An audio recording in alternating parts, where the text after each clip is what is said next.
tudo da Canção Nova em um só lugar. Canção Nova Play. Realmente, assim como nós cantamos, e como a primeira leitura da carta aos Hebreus mostrou, ele é um sacerdote que compreende bem as nossas fraquezas, que compreende bem os nossos erros, que compreende até mesmo os nossos pecados, porque também ele passou pelas nossas situações, menos o pecado. Jesus, quando assumiu a sua natureza humana, assumiu para valer, e passou por todos os sofrimentos. Jesus não sofreu somente lá no alto da cruz, como a gente poderia supor. Não, eu podia dizer, Jesus já nasceu sofrendo. É só ver o que ele teve que suportar no nascimento dele em Belém, naquela situação. Imagine o coração de Maria. Você que é mãe, imagine ter um filho na situação que Maria foi obrigada a ter o seu filho, ainda mais ela sabendo quem era o filho que ela estava dando à luz. Eu nem preciso continuar dizendo como logo depois vem a perseguição de Herodes, e José e Maria com o menino são obrigados a fugir para o Egito, e fugir para o Egito não era qualquer coisa, sem meios, aquela distância enorme, passando pelo deserto, vivendo aquele tempo como estrangeiro, sem condição nenhuma. Depois, quando Jesus vem para a sua vida pública, perseguido continuamente, ele suportou em si tudo aquilo que nós passamos, e por isso, ele é um sacerdote, e até o termo sacerdote quer dizer, é o intermediário entre nós e Deus, é o intercessor, é aquele que faz a ligação entre a terra e o céu, entre nós e Deus, mas também é o contrário, é Ele quem traz a graça, o perdão de Deus, Ele quem traz a misericórdia de Deus, Ele quem traz o poder e a bondade de Deus para conosco, porque Ele compreende muito bem a nossa situação, porque Ele passou pelas mesmas situações. Grave isso, eu não estou falando palavras por falar, eu não estou dizendo coisas poéticas, não, Ele passou pelas situações que nós passamos.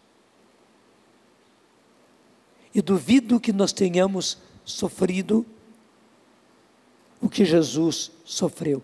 Nem digo lá o que ele sofreu na sua paixão e morte, mas durante a sua própria vida, a sua vida pública que nós estamos vivendo agora, nesse tempo comum, foi uma contínua perseguição. Você passa o Evangelho, não há um momento em que Jesus não está sendo vigiado, perseguido, contestado, ora pelos escribas, pelos fariseus, pelos doutores da lei, pelos chefes do povo, pelos sacerdotes, pelo próprio povo. E dentro desse trecho, que foi a primeira leitura de hoje, há uma passagem que me chama muito a atenção. Aliás, sempre me chamou a atenção. Nós estamos na carta aos Hebreus, capítulo 5, é o versículo 7. Cristo, nos dias de sua paixão, nos dias de sua vida terrestre, dirigiu preces e súplicas com forte clamor e lágrimas àquele que era capaz de salvá-lo da morte, e foi atendido. Aqui a carta aos Hebreus está se referindo ao que Jesus passou no Monte das Oliveiras, onde, segundo nos narra São Lucas, ele chegou a suar sangue, tal a situação que ele passou. Eu até vou repetir como é que a carta aos Hebreus está narrando isso. Cristo, nos dias de sua vida terrestre, dirigiu preces e súplicas com forte clamor e lágrimas. E gente, clamor quer dizer clamor, é clamar. Tanto assim que os apóstolos ficaram assustados com o que Jesus estava vivendo. Foi por isso que ele não trouxe todos os apóstolos, só trouxe os 3, Pedro, Tiago e João, que estiveram com Jesus sempre em momentos importantes, porque certamente os outros não iriam suportar, não iriam entender o que Jesus passou. Imagine Jesus clamando ao Pai ali naquela noite, sozinho, no escuro, clamando ao seu Pai entre lágrimas, e clamando aquele que era capaz de salvá-lo da morte. E a palavra de Deus diz: e foi atendido por causa da sua entrega a Deus. Mas como foi atendido? Se logo depois chegou Judas e ele trouxe os soldados e Jesus foi preso e começa aquele julgamento terrível,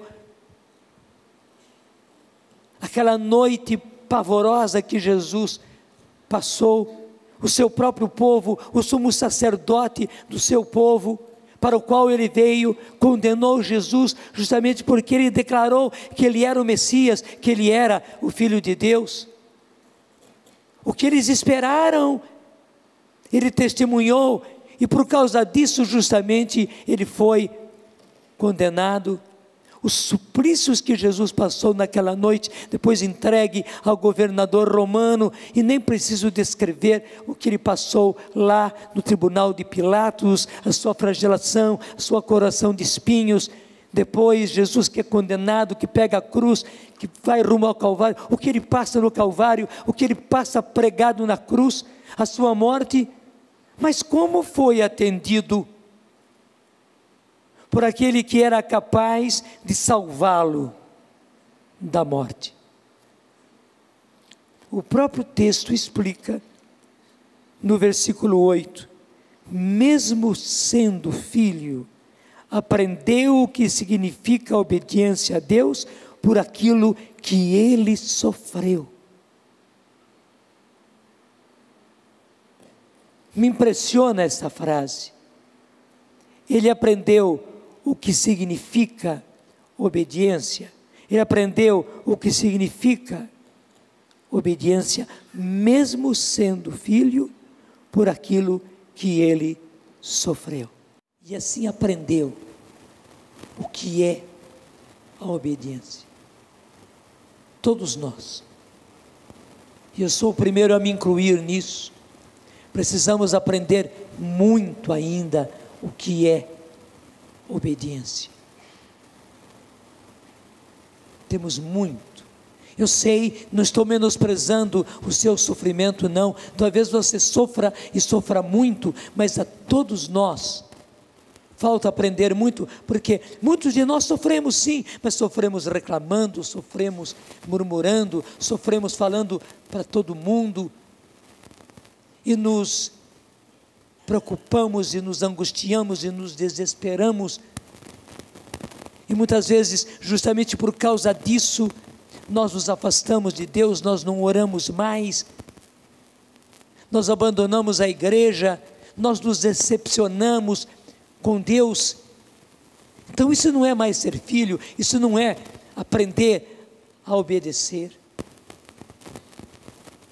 E é impressionante, a gente aprende a obedecer, porque a nossa natureza humana é muito rebelde. Como numa dessas pregações nós dizíamos aqui, o nosso coração, até pelo sofrimento, vai se endurecendo, e a gente acaba não sabendo obedecer.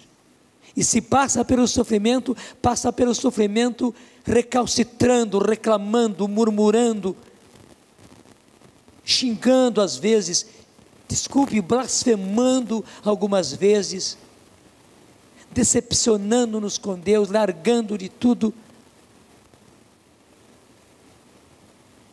É o que a palavra de Deus está nos ensinando hoje.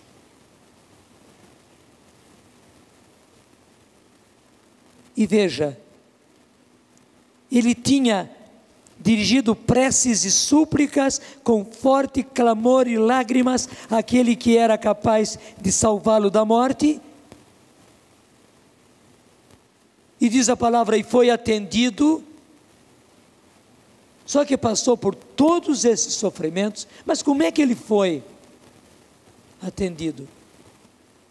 A palavra de Deus, no versículo seguinte, que agora é o 9, continua a explicar. Às vezes a gente, infelizmente, né, vai lendo a palavra de Deus e não presta atenção naquilo que está contido. Aqui, gente, está igualzinho uma dessas antenas de rádio, né, que a gente vai puxando e vai saindo gominho por gominho da antena. Do mais grosso sai o mais fino, até lá em cima.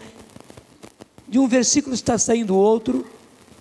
E o 9 vai dizer, ele sofreu tudo isso, mas na consumação da sua vida, tornou-se causa de salvação eterna para todos os que lhe obedecem.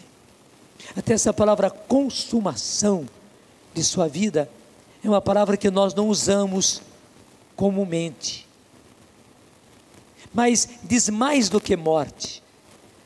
Aqui os judeus entendiam bem, porque num sacrifício que eles ofereciam, a vítima, aquele animal, aquele cordeiro que era oferecido, era consumado, quer dizer, não somente morria, ele era consumido totalmente. No holocausto, a vítima era queimada todinha, ficava apenas cinzas. E a isso que está se referindo, mas na consumação da sua vida, porque desde a sua flagelação e coração de espinhos, acrescentando o que Jesus foi sofrendo durante a sua caminhada para o Calvário, o que ele sofreu ao ser pregado na cruz, e depois o que aconteceu com ele, com o corpo dele, desde o rosto dele que ficou transfigurado, porque Jesus foi caindo várias vezes durante o caminho, e nas quedas dele, ele não tinha nenhum equilíbrio, porque era o costume dos romanos levarem para a crucifixão, quando era mais de um condenado, assim, eles iam com o braço transversal da cruz nas costas. Não é como nós vemos às vezes na pintura, a cruz inteira e ele puxando a cruz. Não, era apenas o braço transversal, aquele no qual depois iam ser pregadas as mãos, levavam nas costas e assim atravessado sobre os ombros. Mas se eram 2, 3, 4, eles também eram amarrados um no outro com cordas. Então a corda era amarrada na ponta da cruz do primeiro e vinha ao pé do segundo, era amarrado no pé dele, depois subia para a ponta da cruz do outro, e se houvesse mais ia continuar assim. Eram 3, e Jesus estava ali. Cada tropicão,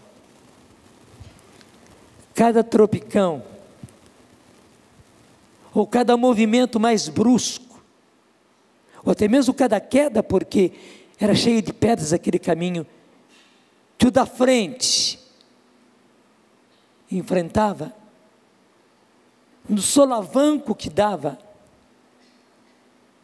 e Jesus estava com a corda amarrada nele.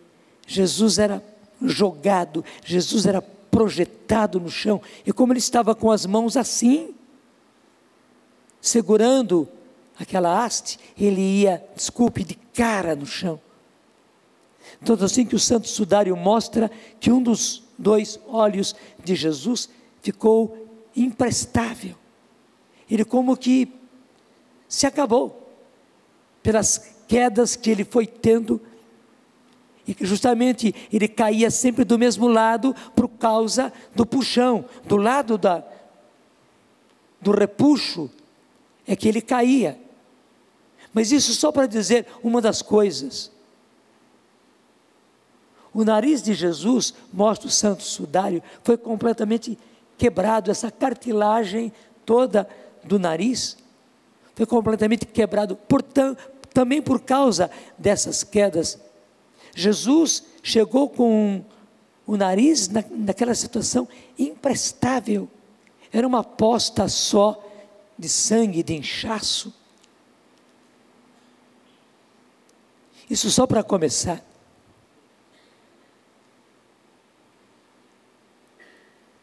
E por fim, a morte. E até mesmo, porque naquela hora ele sentiu-se abandonado de tudo e de todos, sentiu-se abandonado até do próprio Deus. E ele clama: meu Deus, por que me abandonaste? Mas não assim como eu falei, aqui fala que ele clamou no alto da cruz. Meu Deus, ele era incapaz de compreender como é que ele chegou. Parecia para ele, não era a realidade, que o próprio pai o havia abandonado, porque ele não sentia mais, no meio daquela dor toda, daquele sofrimento todo, Jesus não sentia mais nem mesmo a presença do Pai. Ele estava numa solidão total. É isso que diz a palavra de Deus, quando nos narra que, mas na consumação de sua vida, e aí que vem o lindo, tornou-se causa de salvação eterna para todos os que lhe obedecem.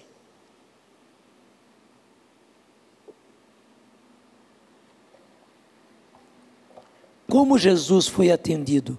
Assim.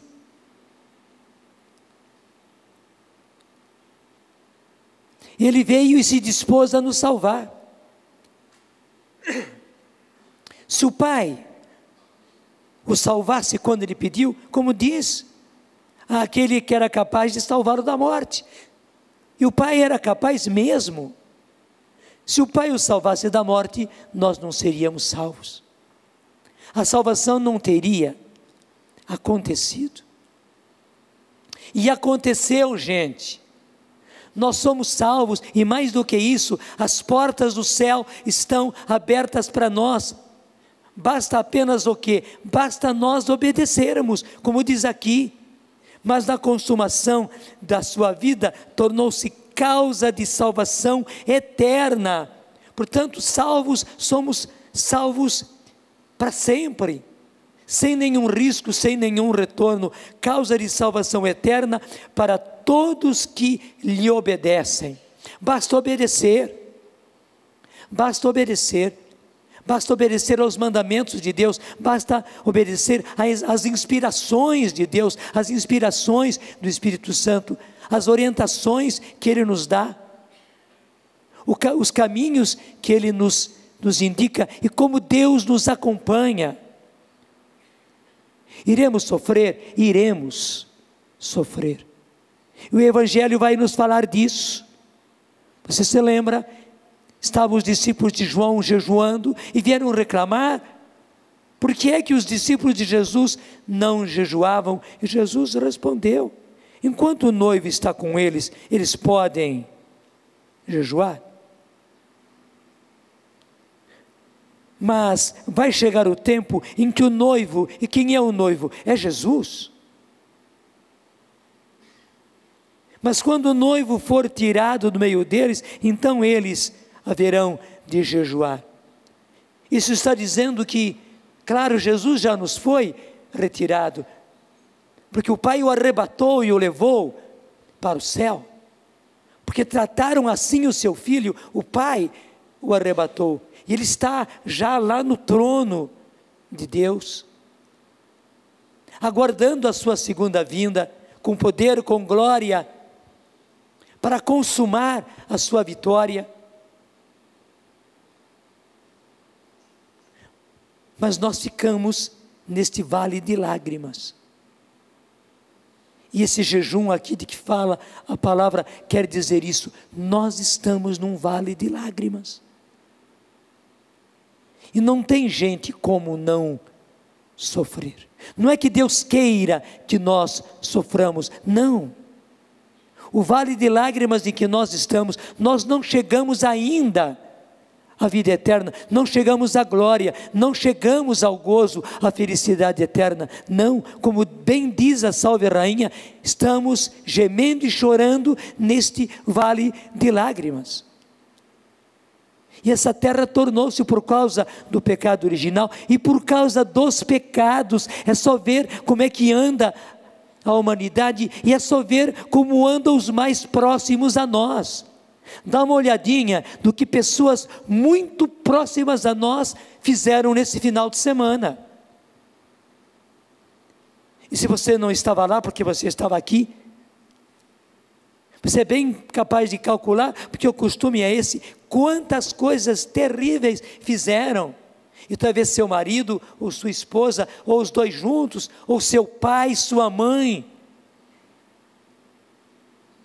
Ou você que é pai, que é mãe, o que seus filhos, o que sua filha acabou fazendo nesse final de semana, na noite de sexta, no sábado, na noite de sábado, no domingo. E é justamente por causa dos nossos pecados e dos pecados dos nossos, que essa terra se torna cada vez mais um vale de lágrimas.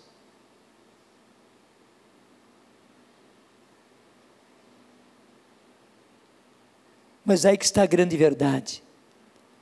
Se nós, como Jesus, rezamos sim, pedimos sim, e temos o direito de pedir como Jesus pediu, muitas vezes Ele vai nos atender, nos dando a graça, nos tirando daquela situação, nos tirando daquele sofrimento, nos tirando daquela doença, recompondo o nosso casamento, nos arrancando de vícios. Muitas e muitas vezes Ele vai atender a nossa oração do jeito que nós queremos, do jeito que nós pedimos, mas muitas outras vezes Ele não vai atender do jeito que nós estamos pedindo, do jeito que nós estamos querendo, mas como diz a palavra, vai nos atender. Talvez o Senhor precise do seu sofrimento, com seu filho, com sua filha, com seu marido, com seu casamento, com seu serviço, com sua esposa, não sei, com sua doença, com a doença de alguém muito próximo, muito querido. Você precise justamente desse sofrimento para ser canal de salvação para eles mesmos, que não estão nem ligando, que estão no vício, que estão no pecado, que estão no adultério, que estão na bebida, que estão nas drogas, e você sofre, e você pede, sim, e como aconteceu com Jesus, você vai ser atendido, não do jeitinho que você estava esperando, e querendo, e pedindo, mas que você vai ser atendido, o importante, gente, é nós conseguirmos a salvação eterna, e com a salvação eterna, a felicidade eterna, essa que é necessária, assim como foi preciso todo o sofrimento de Jesus, para que eu e você fôssemos salvos, e tenhamos a possibilidade de vida eterna. Deixa eu ser muito franco, talvez a pessoa que te faz sofrer, vai continuar te fazendo sofrer, e vai te dar a impressão que Deus não está te atendendo. Não caia nessa tentação não, continue pedindo, continue rogando, continue até mesmo clamando, como fez Jesus, porque o Senhor atenderá sim, atenderá de outro jeito que você não supõe, atenderá dando salvação eterna, como Jesus fez a nós, a esta pessoa que está te fazendo sofrer. A nossa mente não é capaz de entender isso. Nós queríamos que as coisas acontecessem dentro do nosso plano, dentro do nosso projeto, dentro do nosso jeito de ver as coisas e querer as coisas. Só que Deus é Deus, né? E Ele é que sabe das coisas. E se nós fomos salvos por Jesus, pelo sofrimento, para salvar os nossos, me diga, vai precisar ou não vai precisar sofrimento? Eu sei que na hora da dor é duro, porque é uma coisa esquisita, né? Eu não entendi até hoje, não há sofrimento sem sofrimento. Ou você já encontrou sofrimento sem sofrimento? Eu não encontrei sofrimento ainda sem sofrimento. Eu não encontrei ainda sacrifício sem sacrifício. Então, como um padre que eu conheço costuma dizer, eu digo do jeito dele: aguenta firme, meu filho, aguenta firme, minha filha, porque o que interessa é salvação eterna daqueles que te fazem sofrer. Em nome do Pai, do Filho e do Espírito Santo. Amém. Tudo da Canção Nova em um só lugar. Canção Nova Play.